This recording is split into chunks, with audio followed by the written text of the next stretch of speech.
Some betrayals cut so deep they shake your faith in humanity itself. Imagine standing helpless while your own child sells you for the price of a meal, treating you like you were never worth loving at all. In a dusty frontier town, an elderly woman is auctioned off by her daughter for $20. The townsfolk watch, some ashamed, most just looking away. Then a quiet mountain man steps forward and pays the price. But he doesn't buy her to own her. He buys her to set her free. What happens next will challenge everything this town believes about right and wrong. Can one simple act of decency wake up a community that's forgotten what it means to be human?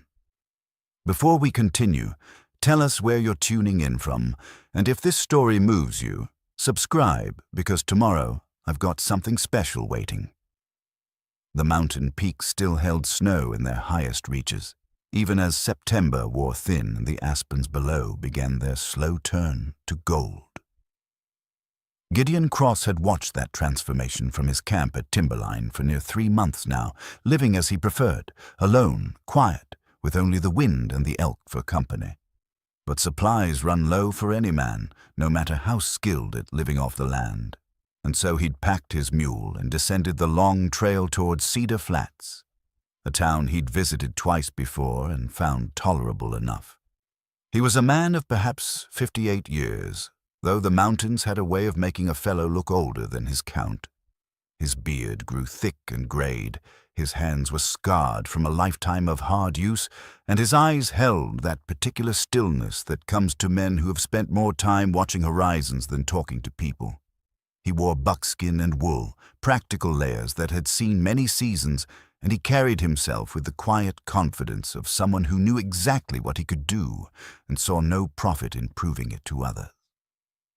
Cedar Flats sat in a wide valley where Sutter's Creek ran year-round, and that dependable water had drawn settlers 20 years back when the territory first opened. It wasn't a large town, maybe 300 souls if you counted the outlying farms, but it had the necessary establishments: a general store, a boarding house, a saloon, a church with a steeple that listed slightly to the north, a smithy, and a doctor's office that doubled as the dentist when needed. The sheriff kept an office next to the assayer's place, though there wasn't much gold left to assay these days. Gideon knew the rhythm of such towns. They rose on hope and mineral wealth or good grazing land, and they survived on stubbornness and community when the easy money dried up. Cedar Flats had the look of a place holding on, neither thriving nor dying, just enduring one season at a time. The buildings needed paint, the boardwalks needed boards. But the church bell still rang on Sundays, and that meant something. He'd known another town like this once, years ago. He'd had a wife there named Rebecca and a daughter named Anne, and they'd made a life in a place that looked much like Cedar Flats. That was before the fire, before the night that divided his existence into the time when he was a family man and the time after, when he was just a man alone. 15 years had passed, but grief doesn't measure itself in years. It measures itself in the weight you carry, and Gideon had learned to carry his without staggering under it. The boarding house was run by a widow named Eleanor Pritchard, a woman of strong opinions and stronger coffee. She remembered him from his previous visits and greeted him with the cautious warmth reserved for paying customers who didn't cause trouble. "Mr. Cross," she said, wiping her hands on her apron. "Didn't expect to see you till spring." "Winter comes early in the high country," he replied, removing his hat. "Thought I'd come down before the passes close." "Sensible. I've got a room if you need it. Same rate as before." "Appreciate it, ma'am." The room was small and clean, with a bed that didn't sag too badly and a window that looked out on the main street. Gideon set his worn leather satchel on the chair. That satchel held everything of value he owned, which wasn't much by most measures, but was everything by his, and began the process of settling in. He'd stay a week, maybe 2, resupply, and then decide whether to winter in the mountains or find work in town until spring. He'd done it both ways over the years. That evening, he took his supper in the boarding house dining room along with the other residents, a railroad surveyor passing through, a schoolteacher named Miss Hartwell who'd come west for her health, and an elderly gentleman who seemed to sleep more than wake. Mrs. Pritchard served a beef stew that stretched the meat with potatoes and carrots, and the conversation was sparse but pleasant enough. It was the schoolteacher who mentioned it first. "There's to be an auction tomorrow," Miss Hartwell said, her voice carrying that particular tone of someone who disapproves but feels powerless to object. "In the town square." "What are they selling?" the surveyor asked, more from politeness than interest.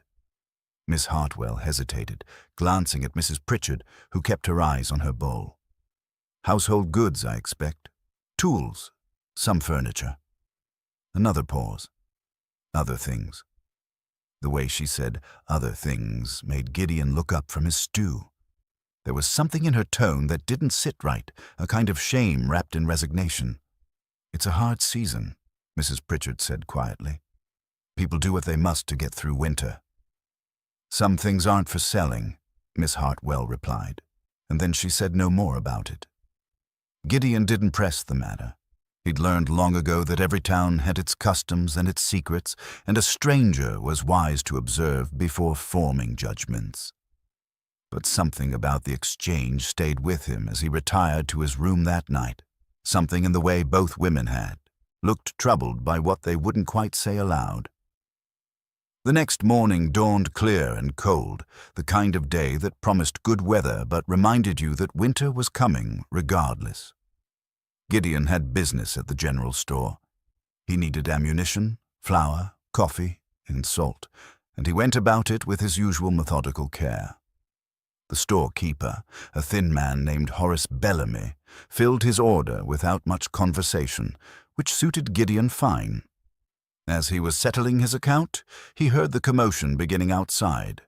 Voices carrying on the morning air, the sound of a crowd gathering. Curiosity, or perhaps that lingering unease from the night before, drew him to the door.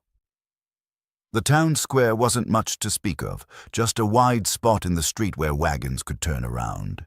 But someone had set up a wooden platform there, and people were assembling. Gideon recognized the pattern. He'd seen auctions before, throughout the territories, and they followed a familiar rhythm. What struck him, standing there with his goods bundled under one arm, was the atmosphere. There was none of the usual energy that came with such events, no excitement over potential bargains or friendly competition among bidders. Instead, the crowd gathered with a kind of reluctant obligation, people coming because they felt they should, not because they wanted to.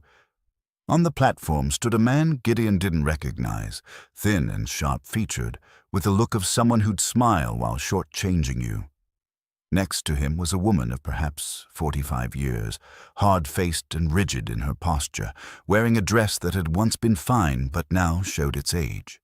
And beside her, looking small and confused, stood an elderly woman who might have been 70 years or more. The old woman wore a patched dress and a shawl that had seen better decades. Her white hair was pulled back from a face that had known considerable care in its time but now showed the weathering of hard years. What caught Gideon's attention, what made his chest tighten in a way he hadn't felt in a long time, was the expression in her eyes. Not anger, not defiance, just a kind of bewildered hurt, as if she couldn't quite understand how she'd come to be standing on that platform. He moved closer, drawn by something he couldn't name. The crowd parted slightly, and he found a position where he could see and hear clearly. The sharp-featured man, the auctioneer, Gideon assumed, was speaking in a voice that carried false cheer. Now, folks, we all know times are hard, and we all know that charity, while noble, can't feed everyone through a cold winter. The Crenshaw family has found themselves in difficult circumstances, and they're looking to lighten their burden in a way that's legal and, well, practical. Gideon's eyes found the hard-faced woman. Crenshaw. The daughter, then, and the old woman would be her mother. Someone in the crowd shifted uncomfortably. A few people looked at their boots. But no one spoke, up, and no one left, and Gideon understood with a cold, settling certainty exactly what kind of auction this was going to be. The auctioneer continued, Mrs. Martha Henley is a woman of 73 years, in fair health for her age, capable of light household work, and she comes with the clothes on her back and no other encumbrances.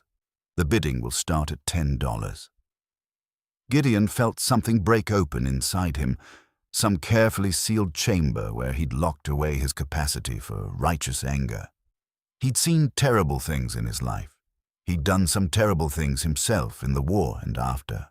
But there was something about this moment, this casual cruelty dressed up in legal language, this daughter selling her own mother like a piece of used furniture, that struck him as the kind of evil that grows when good people decide that circumstances excuse anything.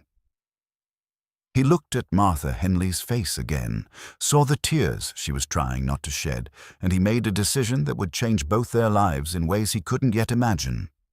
His hand went to the satchel at his side, where his winter's earnings sat in a small leather purse. He'd trapped well this season. He had enough to see him through till spring if he was careful. But some things mattered more than being careful. The auctioneer was saying something about the legal niceties, how this was all proper and recorded and sanctioned by the town clerk, when Gideon's voice cut across the square, quiet but carrying. "I'll give you $20. Every head turned. The crowd parted slightly, and Gideon stepped forward, his eyes not on the auctioneer or the daughter, but on Martha Henley herself. And in that moment, in that dusty frontier town square on a cold September morning, the story truly began. The silence that followed Gideon's bid stretched long enough for him to count 3 heartbeats. Then the murmuring started, low and uncertain, rippling through the crowd like wind through winter grass. The auctioneer recovered first, his professional instincts overriding his surprise. $20? We have $20. Do I hear 25? Gideon kept his eyes on Martha. She was looking at him now, her weathered face a map of confusion and fragile hope. He wanted to tell her something in that moment, wanted to say that this wasn't what it appeared to be. But there were proprieties to observe first, legal matters to conclude before he could speak the truth he intended. A man pushed forward from the crowd, and Gideon recognized the type immediately, the kind who saw every situation as an opportunity for profit. He was perhaps 40, running to fat, with a face that suggested regular acquaintance with whiskey and too little acquaintance with honest work. This would be Earl Crenshaw, the son-in-law. 22, Earl called out, his voice carrying an edge of aggression. $22. The crowd's murmuring grew louder. This wasn't how these things usually went, apparently.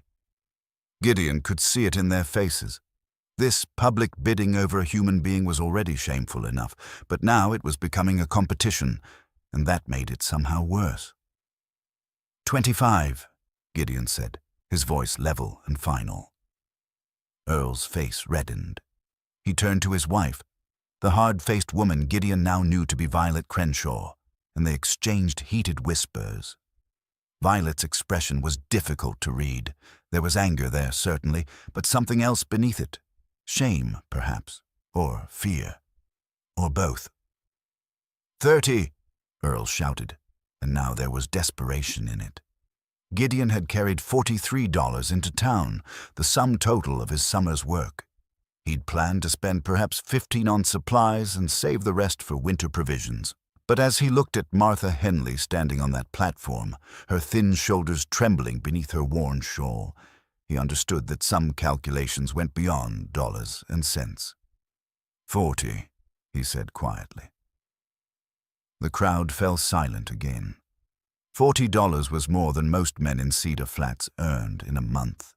It was an absurd price for what was being sold, and everyone knew it, which meant everyone now understood that something else was happening here, something that went beyond the ugly economics of the transaction. Earl opened his mouth, closed it, then turned again to his wife. Violet's face had gone pale. She was shaking her head, making small negative gestures with her hands. Gideon couldn't hear their words, but he could read the argument plainly enough. Earl wanted to bid higher, wanted whatever money he could extract from this grotesque auction.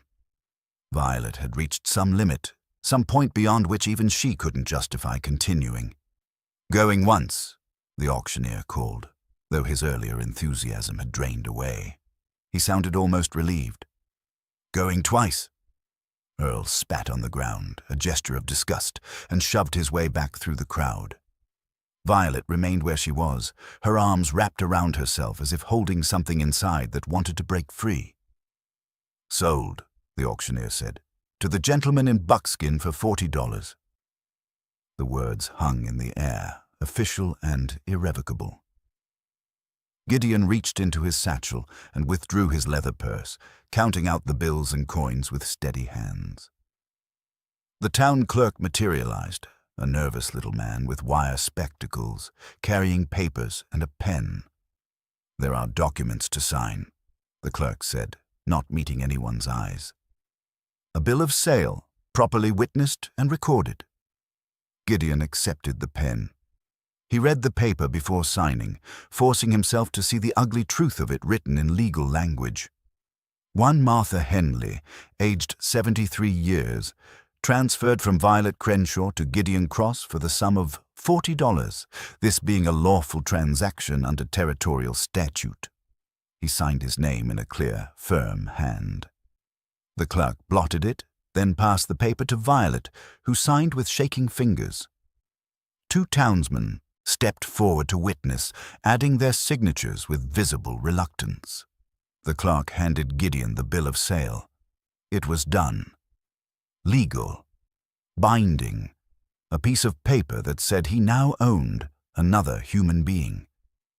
Gideon took the paper, looked at it for a long moment, then walked to the platform. The crowd parted for him. He climbed the 3 steps to where Martha stood, and up close he could see the tears on her cheeks, the way her hands gripped each other as if that was the only thing keeping her upright. "Ma'am," he said gently. Then he did something that no one in that crowd expected. He tore the bill of sale in half. Then he tore it again and again until it was nothing but scraps of paper falling like snow around their feet. "You're free," he said, loud enough for everyone to hear. "You're free to go where you please, do as you please. I bought that paper so I could destroy it. You don't belong to me, you don't belong to anyone." Martha's knees buckled. Gideon caught her, his strong arm steadying her, and she looked up at him with an expression of such pure disbelief that it nearly broke his heart. "I don't understand," she whispered. "You don't need to, Mom. You just need to know you're free."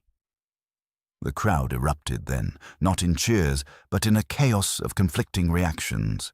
Some people were weeping, others were arguing. A few were already walking away as if distance could absolve them of what they'd witnessed. "That money's mine." Violet's voice cut through the noise, shrill and desperate. "You bought her. That makes the payment legal. That money's mine." Gideon turned to face her, still supporting Martha. "The transaction's complete, Mrs. Crenshaw. I paid what you asked. What I do with my property after purchase is my own concern." "But you can't. Violet was advancing on them now, her face contorted with rage and something that might have been panic. "She has to come back. She has nowhere else to go. She'll starve." "She'll do no such thing," a new voice interjected. Mrs. Pritchard had pushed through the crowd, her face set with determination. "She'll stay at my boarding house for as long as she needs. And before you say anything about payment, Violet Crenshaw, I'll remind you that Christian charity still means something to some of us." Sheriff Dalton appeared then, a man of 50, with gray in his mustache and a tired wisdom in his eyes. "That's enough, folks. Show's over. Everyone go on about your business." But Earl Crenshaw wasn't done. He came back through the crowd, shoving people aside, his face purple with fury. "You self-righteous son of a—" He lunged toward Gideon, fist raised. Gideon moved with a speed that surprised everyone, stepping in front of Martha and catching Earl's wrist in mid-swing. He didn't strike back. Didn't need to. He simply held Earl's fist frozen in the air, his grip like iron, his eyes meeting Earl's with a calm that was somehow more frightening than anger would have. "Bean." "Don't," Gideon said softly. "Whatever you're thinking of doing, don't." Sheriff Dalton stepped between them, one hand on Earl's shoulder. "Earl, you take one more step and I'll lock you up for assault. Go home. Cool off." Earl wrenched his arm free from Gideon's grip, breathing hard. "This ain't over," he hissed. "You made an enemy today, mountain man." "I can live with that," Gideon replied. Earl stalked away, Violet hurrying after him, and the crowd began to disperse in earnest now, people breaking into small groups to discuss what they'd witnessed, their voices carrying shock and judgment and, in some cases, quiet admiration. Sheriff Dalton remained, studying Gideon with an appraising look. "That was either the bravest thing or the most foolish thing I've seen in a long time. I haven't decided which." "Does it matter?" Gideon asked. "Might," the sheriff said. "Depends on what happens next. Earl Crenshaw's a mean drunk, and he just lost $40 and his source of free labor. He's going to stew on that. I'll watch myself. See that you do." The sheriff tipped his hat to Martha. "Ma'am, you're welcome in this town, free and clear. Anyone gives you trouble, you come find me." Martha nodded, still too overwhelmed to speak. When the sheriff walked away, Mrs. Pritchard took Martha's other arm. "Come along, dear. Let's get you inside and get some tea in you. You've had quite a morning." Gideon released his support, but Martha reached out and caught his hand. Her grip was weak, her fingers thin and cold, but there was strength in the gesture. "Why?" she asked, and that single word carried the weight of 73 years of living, of loving, of being betrayed. "Why did you do that for me?" Gideon thought of Rebecca and Anne, of the fire that took them, of the years he'd spent alone in the mountains trying to outrun his own guilt and grief. He thought of all the times when someone could have helped and didn't, all the small cruelties that accumulate into lives bent and broken. "Because someone should have," he said simply, "and I was here." It wasn't the whole truth, but it was all the truth he could offer in that moment. Martha nodded as if she understood anyway, and then Mrs. Pritchard was leading her away toward the boarding house, the older woman leaning heavily on the younger, two figures moving slowly through the dispersing crowd. Gideon stood alone in the town square, looking at the platform where a woman had been sold like livestock, at the scraps of paper scattered on the ground around it. He'd come to Cedar Flats for supplies and peace, expecting to be gone within a week.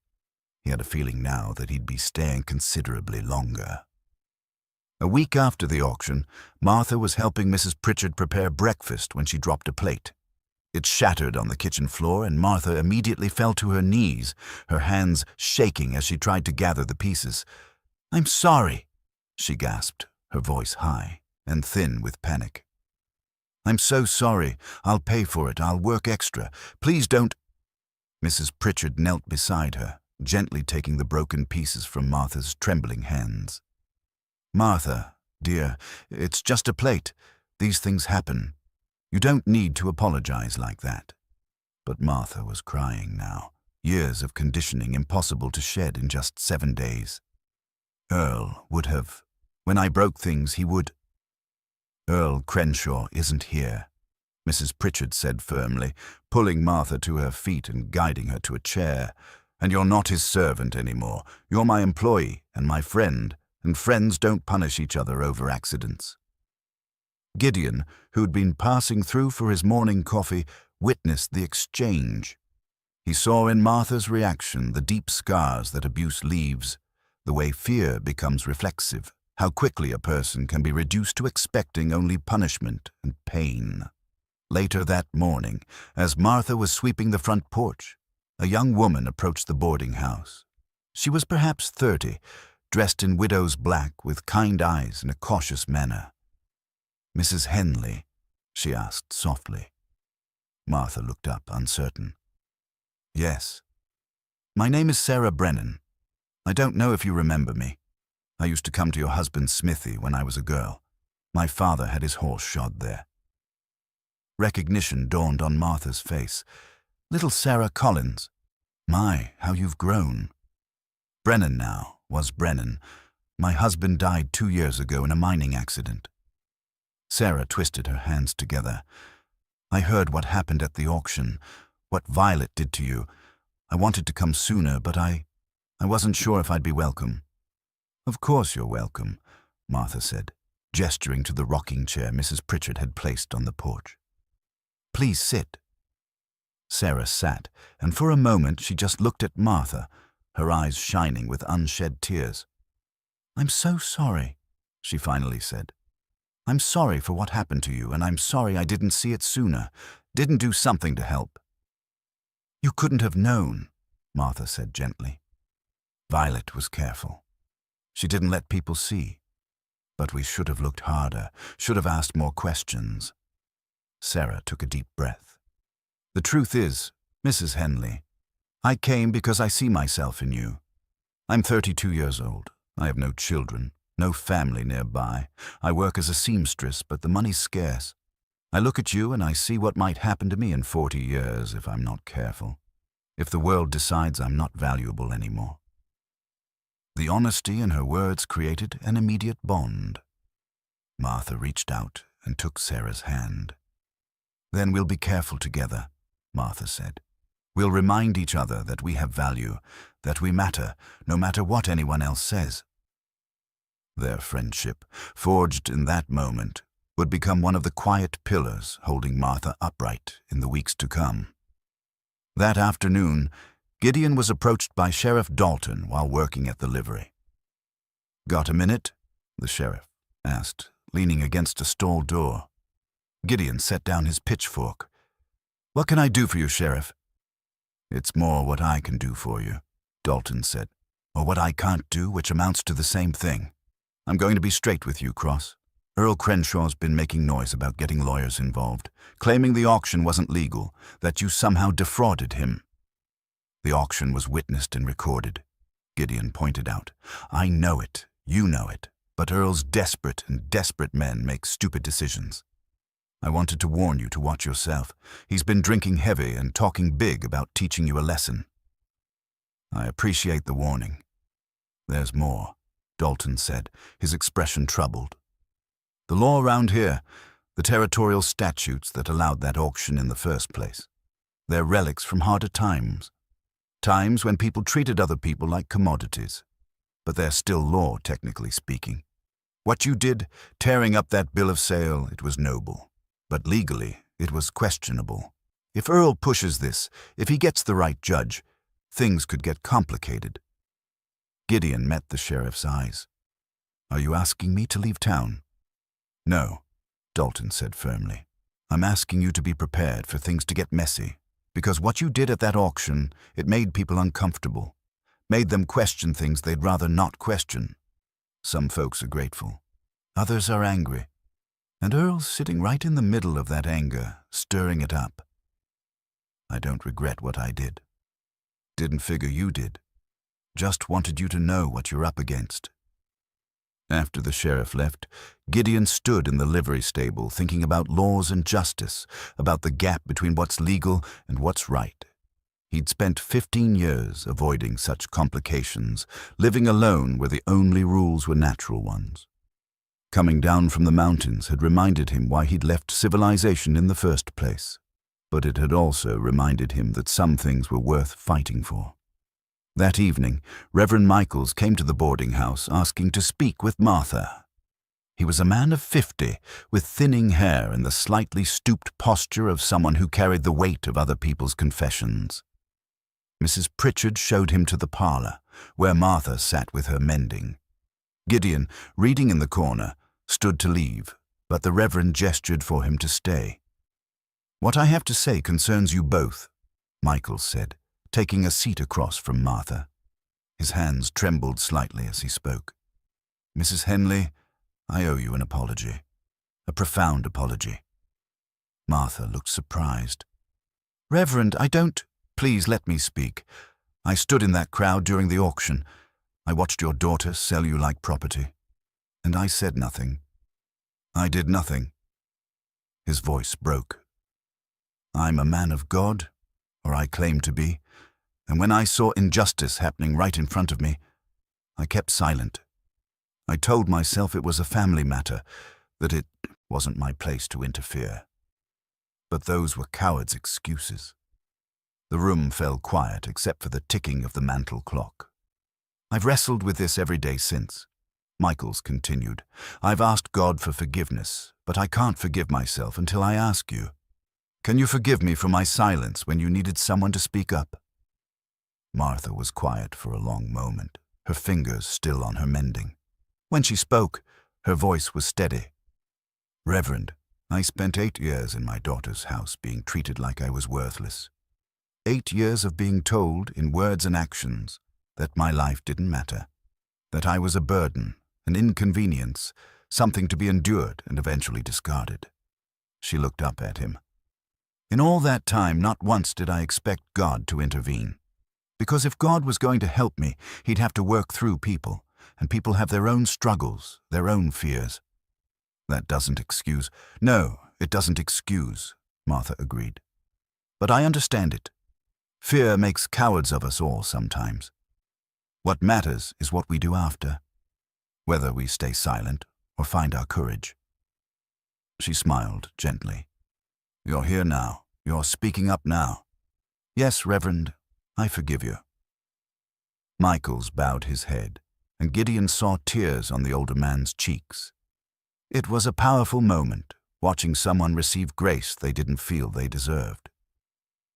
Later, after the Reverend had left, Gideon found himself alone with Martha in the parlor. She was looking at an old photograph she'd retrieved from her belongings, a daguerreotype of a young woman and a little girl, both smiling. Is that Violet? Gideon asked. Martha nodded. She was 8 years old when this was taken. So full of life, so loving. I look at this picture and I can't reconcile it with the woman who stood on that platform and sold me. What happens to people, Mr. Cross? How do they change so completely? Gideon thought about his own life, about the man he'd been before the fire and the man he'd become after. Sometimes people change because of what happens to them, sometimes because of what they let happen to themselves. Violet made choices, one after another, each one probably seeming small at the time, but they added up. Do you think she can change back? Martha asked, and there was such hope in her voice that it nearly broke Gideon's heart. I don't know, he said honestly, but I know that forgiveness is a gift you give yourself as much as the other person. The Reverend came here seeking it, and you gave it. If Violet ever comes seeking the same, will you give it to her too? Martha looked at the photograph for a long time. Some bridges burn for a reason, she said quietly, but the smoke still stings your eyes. The confrontation came on a Thursday evening, 2 weeks after the auction. Gideon was walking back from the general store, carrying supplies for Mrs. Pritchard, when Earl Crenshaw stepped out of the saloon directly into his path. Earl was drunk, not staggering drunk, but that particular kind of mean drunk where a man's inhibitions fail, but his coordination remains just functional enough to be dangerous. Behind him, 3 other men emerged from the saloon, including Jake Thorne and 2 others Gideon didn't recognize. Mountain Man, Earl said, his words slurred but his intent clear. We need to have a conversation about my property. Gideon set down his packages carefully, keeping his hands visible and his posture non-threatening. People were watching from doorways and windows, and he had no desire to give them a show. You have no property in question, Mr. Crenshaw. The auction was legal, the transaction complete, and the bill of sale destroyed. There's nothing more to discuss. That old woman was mine to sell, Earl insisted, swaying slightly. You had no right to interfere. She wasn't yours. She was her own person, and what you did was legal only in the narrowest technical sense. Morally, it was indefensible. Earl's face reddened. Don't you talk to me about morality, you self-righteous. He lunged forward, swinging wildly. Gideon sidestepped easily, letting Earl's momentum carry him past. But Jake Thorne was already moving in from the side, and Gideon had to duck under a poorly aimed punch before backing away to create distance. Enough! Sheriff Dalton's voice cracked across the street like a whip. He strode forward, hand on his revolver, his face set in hard lines. Earl Crenshaw, you're drunk and disorderly. Go home and sleep it off, or I'll lock you up." "He stole from me," Earl shouted, pointing at Gideon with an unsteady finger. "He owes me." "He owes you nothing. He paid $40 in front of witnesses. What he did with his purchase afterward is his business." Dalton stepped between Earl and Gideon. "Now get out of here before I lose my patience." For a moment, Gideon thought Earl might try to push past the sheriff. The drunk man's hands were clenched into fists, his whole body vibrating with rage and humiliation. But Jake Thorne put a hand on Earl's shoulder, muttering something in his ear, and slowly Earl backed down. "This isn't over," Earl hissed at Gideon. "Not by a long shot." "Yes, it is," Sheriff Dalton said firmly.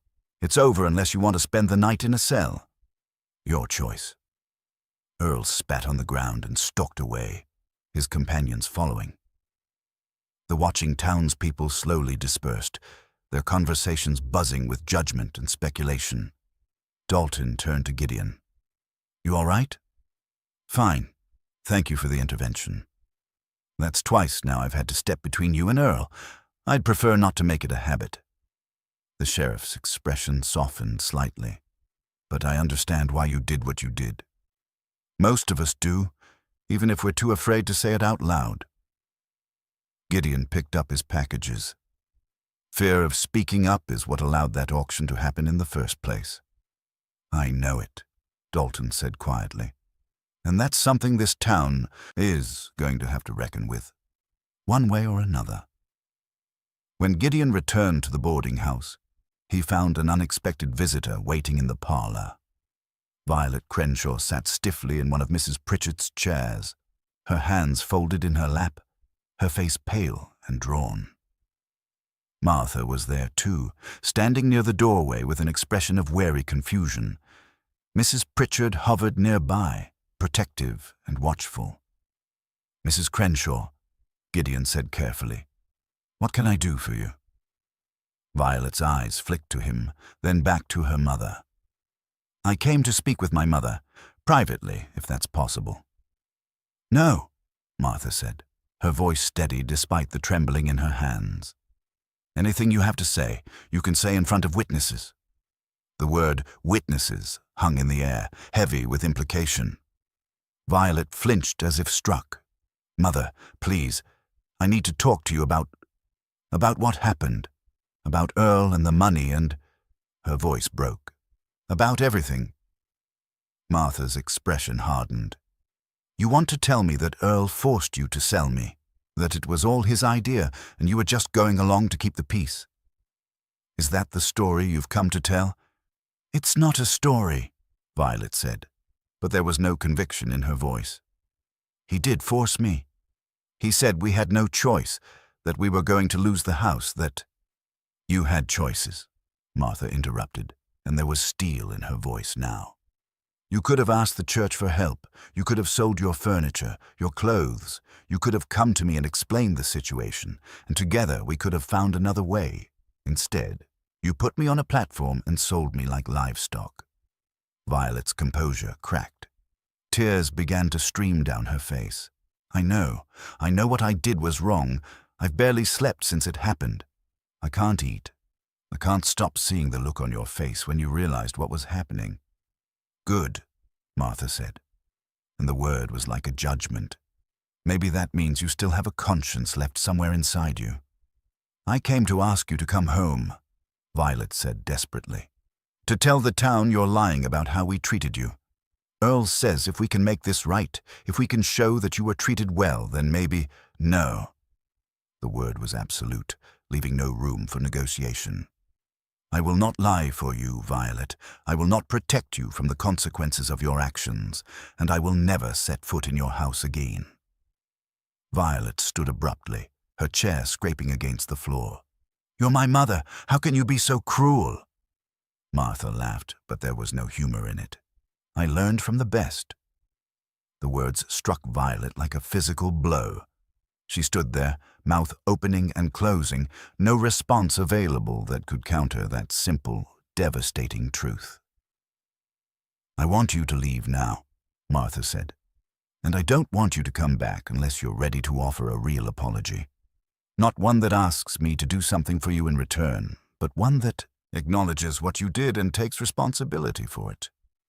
Violet's face twisted with a complicated mix of emotions: anger, shame, grief, resentment, all warring for dominance. "Earl was right about you," she said finally, her voice venomous. "You are always ungrateful, always demanding. Maybe we should have sold you years ago." The cruelty in those words seemed to shock even Violet herself. She pressed a hand to her mouth, as if trying to push the words back in, but it was too late. Martha's face went very still. "Get out," she said quietly. "Get out of this house and don't come back." Violet fled, the door slamming behind her. In the silence that followed, Martha stood perfectly still for a long moment, then slowly sank into a chair. "I thought," she began, then stopped. "Part of me hoped." "I know," Gideon said gently, moving to sit near her. "You hoped there was still something worth saving." "Is that foolish?" Martha asked. "She's my daughter. No matter what she's done, she's still my daughter." "It's not foolish," Gideon said. "It's human. But Violet has to want to change. She has to be willing to look at what she's become and decide to be something different. Until then, all you can do is protect yourself and hold on to your truth." Martha nodded, wiping at her eyes. "Will it always hurt this much?" Gideon thought of Rebecca and Anne, of 15 years of grief that still caught him unaware sometimes. "The hurt changes," he said. "It doesn't go away, but it becomes something you can carry, something that doesn't consume you." Outside, night was falling over Cedar Flats, and somewhere in the darkening streets, Earl Crenshaw was nursing his rage and planning his next move. Earl Crenshaw disappeared on a Saturday morning, 3 weeks after the auction. Violet came to the sheriff's office in a state of panic, her usual hardness replaced by genuine fear. "He's gone," she told Sheriff Dalton, wringing her hands. "He took his horse and what little money we had left. There's a note saying he had to go take care of some business, but he wouldn't say what business or where he was going." Dalton took down the information, but his expression suggested he considered Earl's absence more of a blessing than a problem. "Men go off sometimes, Mrs. Crenshaw. He'll likely turn up when the money runs out." But Earl's disappearance took on a different meaning 2 days later, when 2 strangers rode into Cedar Flats. They came at midday, when the main street was busy with Monday commerce. Both men wore trail dust and hard expressions, and they carried themselves with the casual menace of men accustomed to violence. They tied their horses outside the saloon and went inside, where they began asking questions about Earl Crenshaw. Word reached Gideon within the hour. He was at the livery when Cooper came hurrying in, his face flushed with alarm. "There's men looking for Earl," Cooper said. "Rough types. They're saying he owes them money." Gideon set down the harness he'd been mending. "How much money?" $200, from what I heard. "Gambling debts from Denver." $200. The number lodged in Gideon's mind like a splinter. That was 5 times what Violet had gotten from selling Martha. It was the kind of debt that could make a desperate man do desperate things. He found Sheriff Dalton at the saloon, standing near the 2 strangers with a hand resting casually on his gun belt. The strangers were talking to the bartender, but their eyes kept scanning the room, cataloging faces and exits.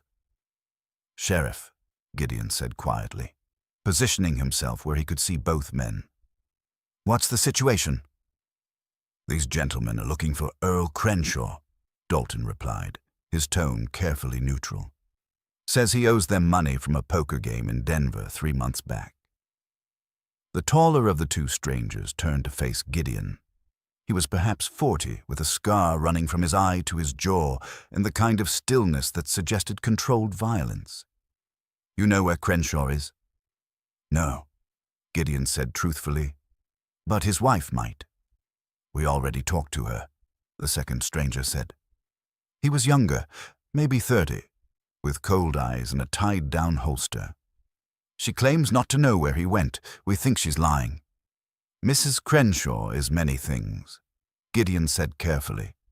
But I don't believe she's lying about this. Earl left without telling her where he was going. Then we'll wait, the scarred man said. And while we wait, we'll be collecting on what we're owed. Crenshaw's got property in this town, doesn't he? A house, some belongings. Sheriff Dalton straightened. You can't just take a man's property without proper legal process. We can in territories where we have understandings with the local law, the scarred man replied, and there was a weight to those words that suggested threats delivered and received. But we're reasonable men. If the wife can come up with the $200, we'll consider the debt settled and be on our way. After the strangers left to take rooms at the hotel, Dalton pulled Gideon aside. Those are Marcus Wade's men, he said quietly. Wade runs gambling operations throughout the territory, along with other less savory enterprises. If Earl owes him money, this won't end peacefully. $200, Gideon said thoughtfully. That's a lot of money for a man with none. It is, Dalton agreed. Makes you wonder why he'd... The sheriff stopped, his eyes widening as the same realization struck them both simultaneously. They found Violet at her house, packing her belongings into a trunk. When she saw Gideon and the sheriff at her door, her face went white. Mrs. Crenshaw, Dalton said, we need to ask you some questions about the auction 3 weeks ago. I've already told you everything, Violet said, but her voice was shaking. Did you know Earl owed Marcus Wade $200? Gideon asked directly. Violet's hands stilled on the dress she'd been folding. For a long moment, she said nothing. Then, slowly, she sank onto the edge of her bed. He told me a month before the auction, she said quietly. Said Wade's men had come to Denver looking for him, that they'd given him 60 days to pay, or they'd start breaking bones. He was terrified. So the auction, Gideon began, was his idea. Violet finished. He said we could sell Mother, that she was legally our dependent, that the territorial laws allowed it. He said we'd get maybe $20, $30, and we could tell people we needed the money for winter provisions. Sheriff Dalton leaned against the doorframe. But that's not the whole plan, is it? Violet shook her head, tears beginning to fall. Earl was going to bid on her himself. He was going to pay $15 or $20, win the bid, and then people would feel sorry for us. They'd take up a collection, the way people do when families are struggling. Earl figured we could collect another $100, maybe $150 from sympathetic townspeople. Combined with the money we'd save by not feeding Mother anymore, we'd have enough to pay Wade. The cold calculation of it took Gideon's breath away. They'd planned to auction Martha, buy her back cheaply, then profit from community sympathy while condemning her to continued servitude. But I showed up, Gideon said. You showed up, Violet confirmed, and you bid $40, which was more than Earl could counter. And then you tore up the bill of sale, which meant we couldn't even use Mother as unpaid labor anymore. The whole plan fell apart. Where's Earl now? Dalton asked. I don't know. He said he had one more scheme, one last way to get the money. He wouldn't tell me what it was, just said he'd be back in a few days with Wade's payment. Violet looked up at them with red-rimmed eyes. But it's been over a week, and those men are here, and I'm terrified they're going to take everything we have and still come looking for more. Gideon's mind was working through the implications. Does Earl have any other relatives, anyone he might turn to for money? No, we were all he had. Violet's voice dropped to a whisper. What's going to happen to me? It was a fair question, and one Gideon didn't have an answer for. But before either he or the sheriff could respond, there was a commotion outside, shouting and the sound of horses. They rushed into the street to find a rider coming in hard from the north road, his horse lathered and blowing. The rider was a deputy from the territorial marshal's office, and he pulled up in front of the sheriff with urgent news. Sheriff Dalton, we've got a situation. Earl Crenshaw was caught trying to rob the assayer's office in Mineral Springs. He's in custody, but he's claiming he has information about illegal gambling operations in exchange for leniency. Dalton and Gideon exchanged glances. Wade's operations, Dalton said. That's what we figure, the deputy confirmed. But here's the thing. Crenshaw says he's got a ledger, documentation of Wade's entire gambling network. Names, dates, amounts owed. He's offering to turn it over in exchange for witness protection. Where'd he get a ledger like that? Gideon asked, though he already suspected the answer. He stole it from Wade's operation in Denver before he ran. That's why Wade's men are here. They're not just collecting a debt. They're trying to get that ledger back before Crenshaw can hand it over to the law. The implications unfolded like a map spreading across a table. Earl hadn't just incurred a gambling debt. He'd stolen from one of the most dangerous criminal operations in the territory. The two strangers in town weren't debt collectors. They were enforcers sent to retrieve stolen property and likely kill the man who'd taken it. And Violet, by marriage and association, was now in their crosshairs. We need to get Mrs. Crenshaw to safety, Gideon said immediately. If Wade's men realize Earl's been caught and that he's talking to the law, they'll try to use her as leverage. Dalton nodded grimly. Agreed. But where? The boarding house, Gideon said. It's the one place in town where she'll be protected by witnesses and good people. Violet, who'd been listening from her doorway, made a sound of protest. I can't go there. Mother's there. She hates me. She'll accept you because it's the right thing to do, Gideon interrupted. And because, despite everything you've done to her, she's still your mother. Within the hour, Violet Crenshaw found herself standing in the parlor of Mrs. Pritchard's boarding house, facing the woman she'd sold for $20. Martha stood by the window, her face unreadable. Mrs. Pritchard hovered nearby, protective, while Sheriff Dalton positioned himself by the door. Mother, Violet began, her voice breaking, I know I have no right to ask for your help. I know what I did was unforgivable, but Earl's in custody, and there are dangerous men looking for him, and they could hurt you, Martha finished quietly. The way you hurt me. Yes. Violet's tears were flowing freely now. I'm so sorry for everything, for all of it. I was weak and cruel, and I let Earl convince me that you were a burden instead of a person. I let him turn me into someone I don't recognize anymore. Martha was silent for a long moment. Then she said, The Reverend came to me seeking forgiveness. He'd been silent when I needed someone to speak up, but at least his silence was born of fear and uncertainty. Your actions were deliberate, calculated. You didn't just allow something bad to happen. You made it happen. I know, Violet whispered. I know, and I'll spend the rest of my life trying to make it right. Will you? Martha asked, and there was steel in her voice.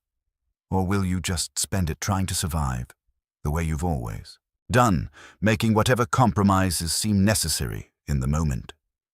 The question hung in the air, brutal in its honesty. Violet had no answer, or perhaps the answer was written too clearly on her face. You can stay here, Martha said finally. Not because I forgive you, I'm not ready for that yet, but because you're right that those men might hurt you, and I won't have that on my conscience, even if you were willing to have my suffering on yours. It was mercy without absolution, protection without reconciliation. It was, Gideon thought, perhaps the most honest thing Martha could offer. That evening, Gideon sat with Sheriff Dalton in the boarding house parlor, working through the tactical realities of their situation. Wade's men knew Earl had been captured, and it was only a matter of time before they learned about the ledger and Earl's cooperation with the territorial marshal. They'll leave town, Dalton said, studying his coffee cup. Smart money says they'll cut their losses and report back to Wade that the situation's beyond salvaging. Maybe, Gideon said, but men like that don't like loose ends. Violet's a loose end. She doesn't know anything about the ledger. She can't testify to anything Wade would care about. They don't know that. And even if they did, there's the matter of their pride. Earl stole from them, made them look like fools. They might want to send a message. Dalton set down his cup and looked at Gideon with new assessment. "You've dealt with men like this before." It wasn't a question, but Gideon answered anyway. "I was a captain in the Union Army during the war, led reconnaissance missions deep into Confederate territory. After the war, I did some contract work for the government, tracking down deserters, outlaws, men who thought the war's end meant the law didn't apply to them anymore." He paused. "I've seen what happens when violent men feel disrespected. They don't always choose the practical path. Sometimes they choose the vengeful one. So what do we do?" Gideon was quiet for a moment, thinking. Then he said, "We make them understand that staying in Cedar Flats would be more dangerous than leaving. We show them that this town is prepared to defend its own." "Most folks here aren't fighters," Dalton pointed out. "They don't need to be fighters. They just need to be willing to stand together." Over the next 2 days, Gideon moved quietly through Cedar Flats, having conversations with key people. He talked to Doc Patterson about organizing a watch rotation. He spoke with Reverend Michaels about the moral imperative of protecting the vulnerable. He met with the proprietors of the general store, the livery, the saloon, and the hotel. What emerged was a plan, simple but effective. The town would make it clear, through action and presence, that Violet Crenshaw was under community protection. Anyone who wanted to get to her would have to go through citizens who were watching, ready to testify, prepared to ring the church bell at the first sign of trouble. It wasn't about fighting. It was about making the fight too costly, too public, too risky for men who relied on operating in shadows. Sarah Brennan, Martha's new friend, proved instrumental in organizing the women of the town. They established a rotating schedule to keep Violet under observation, never alone, always with witnesses. Mrs. Pritchard's boarding house became a fortress of domesticity, where the simple act of women going about their daily business created an impenetrable wall of propriety. Meanwhile, Gideon retrieved something from his satchel that he hadn't touched in years. A medal from his military service, a small piece of bronze inscribed with his rank and commendation. He showed it to Sheriff Dalton one evening, explaining what it represented. "I led 40 men through impossible situations," Gideon said, "got them back alive when by all rights we should have died. I know how to assess threats, how to position people, how to make a small force look larger and more dangerous than it is." Dalton studied the medal, then looked at Gideon with new understanding. "You've been preparing for something like this your whole life." "Not preparing for it," Gideon corrected. "Running from it. I saw enough violence in the war to last 3 lifetimes. Saw what men do to each other when they believe the cause justifies the cruelty. After Rebecca and Anne died, I went to the mountains because I couldn't bear to be around people anymore. Couldn't trust myself not to see enemies everywhere." "But you came down," Dalton said. "I came down because supplies run low, and I stayed because—" Gideon paused, thinking of Martha's face when he'd torn up that bill of sale. "Because running away doesn't fix anything. It just moves the pain somewhere else." On the 3rd day after Violet's arrival at the boarding house, word came from the territorial marshal. Earl had turned over the ledger and was being moved to Denver for his own protection. Warrants were being issued for Marcus Wade and his known associates, including the 2 men currently in Cedar Flats. That changed everything. "They'll know by now," Gideon told the assembled group he'd gathered at the church: Sheriff Dalton, Reverend Michaels, Doc Patterson, Mrs. Pritchard, and several others. "Wade's organization will have people watching the marshal's office. They'll know the ledger's been handed over, that warrants are coming. The question is what they do with that information." "They run," Mrs. Pritchard said. "Wouldn't that be the smart thing?"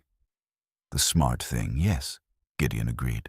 "But these men have been in town for days now, drinking, asking questions, making their presence known.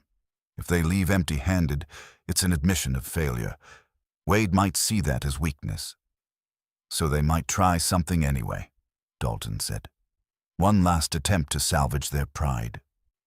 It's what I'd expect from men in their position. Docs, Patterson cleared his throat. Mr. Cross, you keep talking about what you'd expect, what you'd do in their situation. How do you know so much about how criminal minds work? It was a fair question, and one Gideon had been avoiding.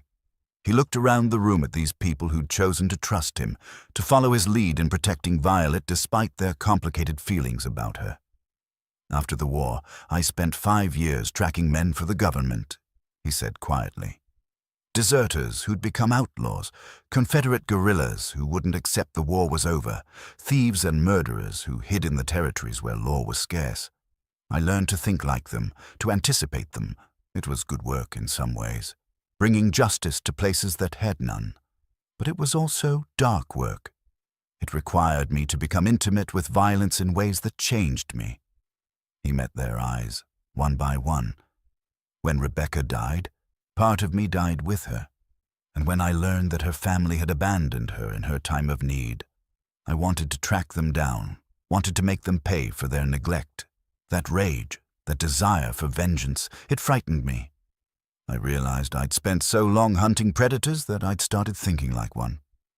So I left, went to the mountains, tried to find peace. Did you? Reverend Michaels asked gently. Find peace, I mean? No, Gideon admitted.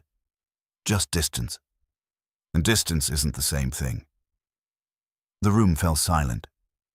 Then Mrs. Pritchard spoke, her voice firm. Well, Mr. Cross, maybe it's time to stop running from what you were and start using it for something good. Those skills you learned, that darkness you've seen. Right now, we need them. Violet might be a troubled soul who's done terrible things, but she doesn't deserve to die for her husband's mistakes. There was a murmur of agreement around the room. So we do this together, Sheriff Dalton said.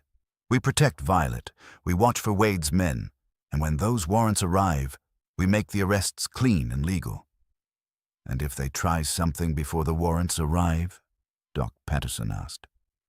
Then we respond with the force necessary to protect innocent life, Gideon said. But we do it as a community, as witnesses to each other's actions. No vigilante justice, no revenge, just protection and law. That night, Gideon sat with Martha in the boarding house parlor. Violet was upstairs in her room and Mrs. Pritchard had retired early. It was just the two of them, sitting in comfortable silence while the mantel clock ticked away the hours. She's been crying, Martha said finally. I can hear her through the floor. All night, every night since she arrived. Remorse, maybe, Gideon offered. Or fear, probably both. I don't know what to do with her, Martha confessed. Part of me wants to go to her, to comfort her the way I did when she was a child. But another part of me, the part that remembers standing on that auction block, wants to let her suffer. Both responses are valid, Gideon said. You're allowed to have complicated feelings about someone who hurt you. Martha was quiet for a long moment. Then she said, Did you ever forgive your wife's family, the ones who abandoned her? No, Gideon said honestly. I told myself I did. Told myself that holding on to anger was poisonous, that I needed to let it go. But the truth is, I just buried it. Carried it with me to the mountains and tried to pretend it wasn't there. And now I'm starting to understand that forgiveness isn't the same as forgetting.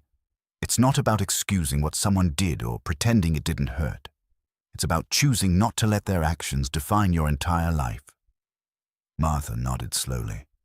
The Reverend said something similar when he came to apologize. He said forgiveness is a gift we give ourselves. He's a wise man. But he'd also failed me in a moment of need, and he knew it.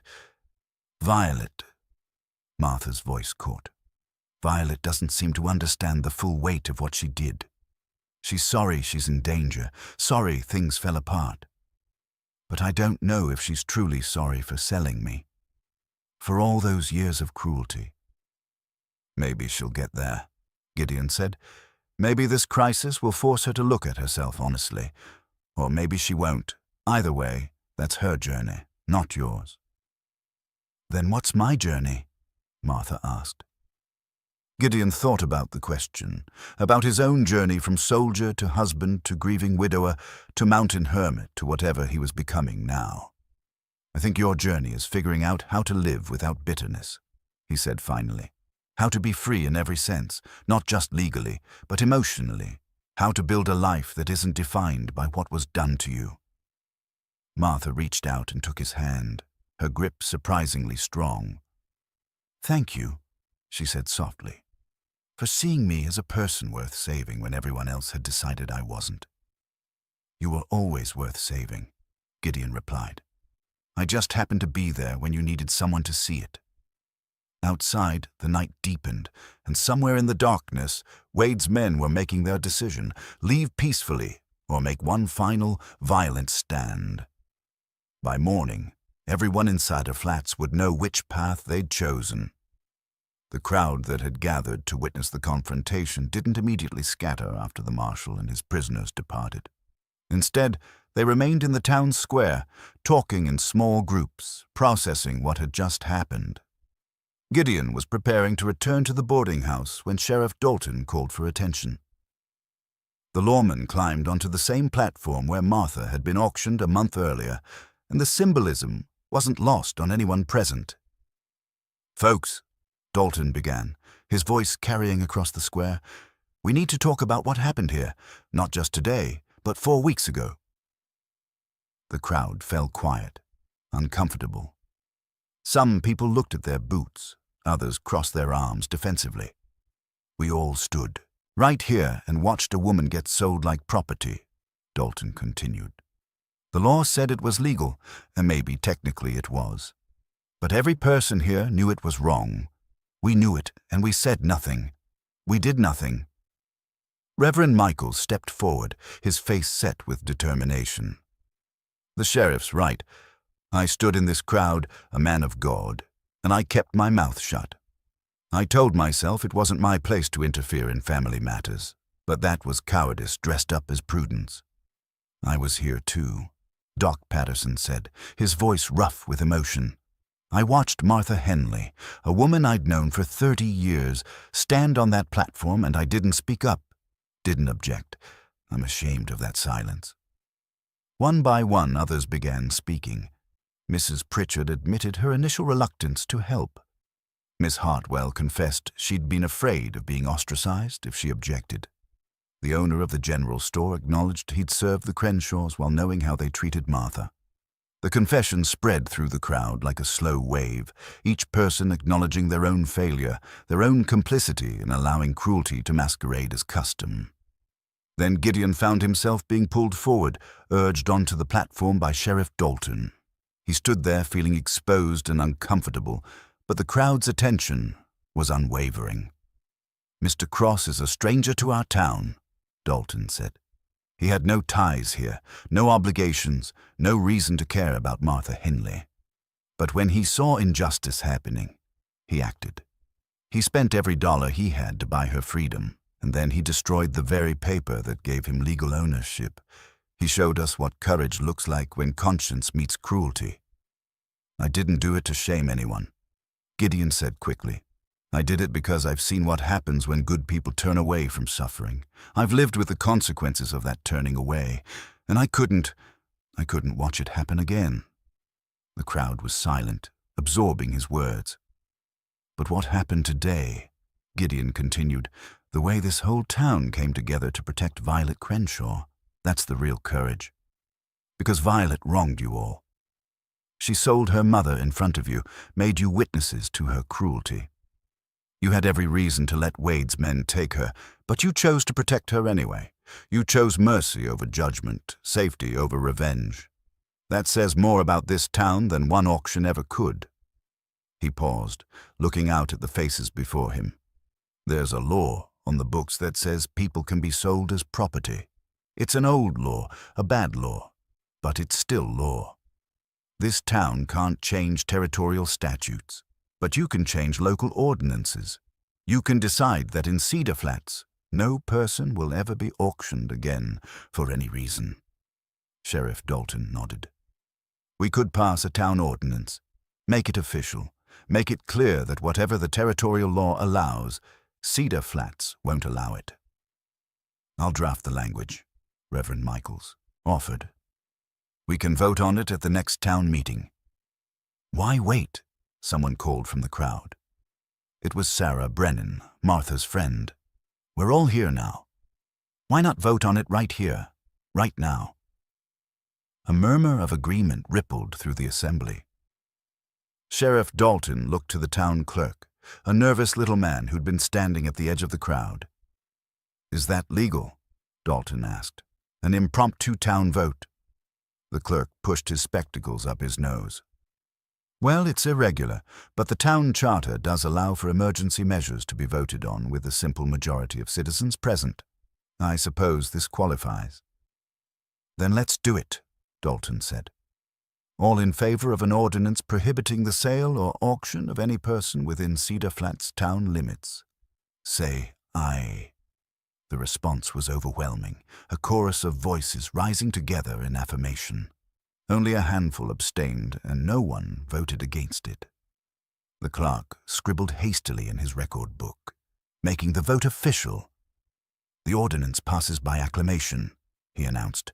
Effective immediately, no person may be sold, auctioned, or transferred as property within the boundaries of Cedar Flats, Colorado Territory. Then someone, Gideon wasn't sure who started it, began gathering the pieces of Martha's torn bill of sale that still littered the platform. Others joined in, collecting every scrap of paper that represented her commodification and humiliation. They built a small fire right there in the town square, and one by one people came forward to drop the pieces into the flames. It became a ceremony, spontaneous and profound, each scrap of paper turning to ash, representing a choice to be better, to do better. Martha herself was brought from the boarding house to witness it. She stood at the front of the crowd, tears streaming down her face, as the town that had failed her now proclaimed its commitment to never fail anyone. That way again. Violet stood beside her mother, keeping a respectful distance but present nonetheless. And when Martha reached out and took her daughter's hand, not in forgiveness, not yet, but in acknowledgement that they were both part of this moment, this transformation, Gideon felt something shift in his own chest. Maybe redemption wasn't about erasing the past. Maybe it was about choosing, again and again, to build something better on top of the ruins. The last piece of the bill of sale curled into ash and floated away on the afternoon breeze, and Cedar Flats took its first real step toward becoming the town it wanted to be, rather than the town it had been. 2 months passed, and early winter settled over Cedar Flats with the first real snow.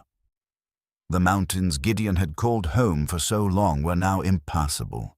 The high passes closed until spring. He'd made his choice to stay in town for the season, working at the livery and living at the boarding house, and surprisingly, he didn't regret it. Martha had transformed in those 2 months. The frail, frightened woman who'd stood on the auction block was gone, replaced by someone stronger, more present.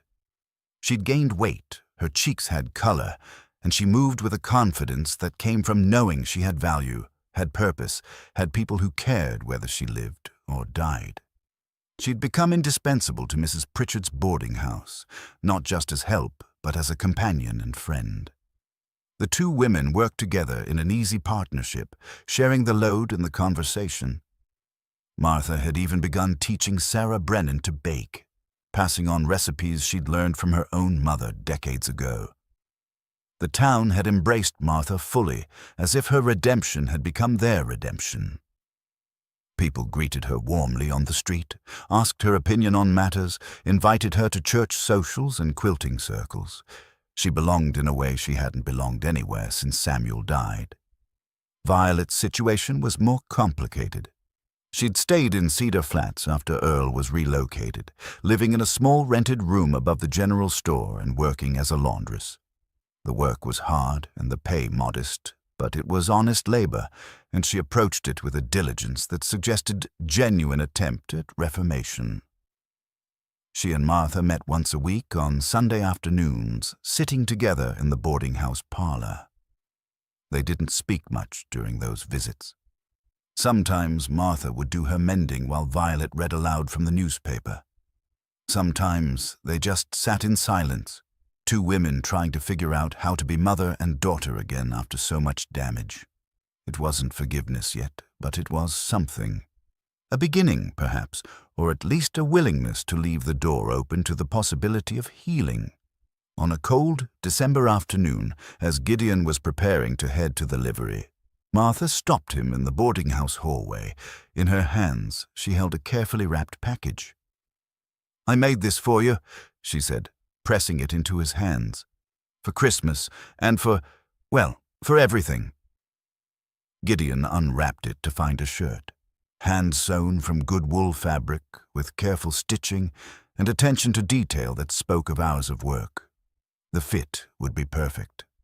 Martha had observed him well enough to know his measurements. "It's too much," Gideon said, though he was deeply touched. "It's not nearly enough," Martha replied. "You gave me my life back, Mr. Cross. A shirt is the least I can offer in return." "I didn't do it expecting anything in return."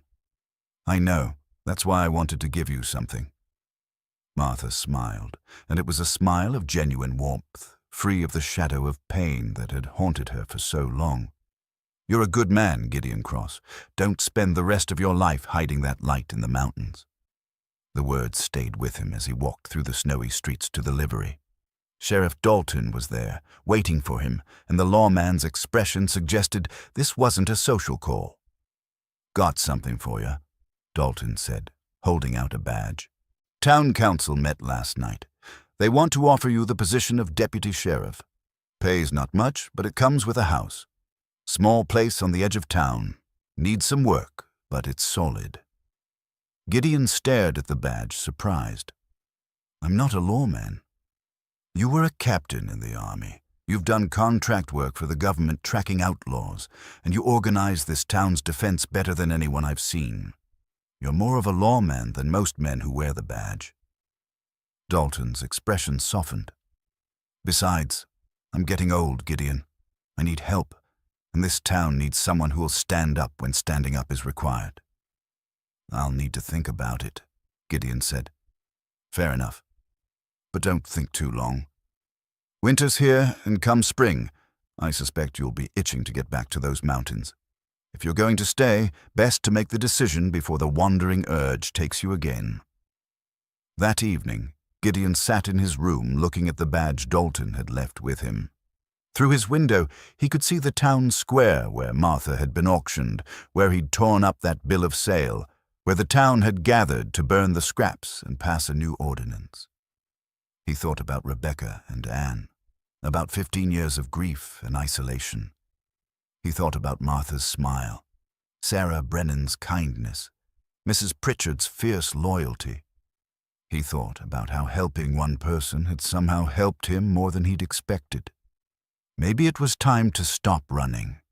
Maybe it was time to build something instead of just surviving. A knock on his door interrupted his thoughts. It was Martha, with Mrs. Pritchard and Sarah behind her. "We're having dinner," Martha said. "A real Christmas dinner, even though it's 2 weeks early.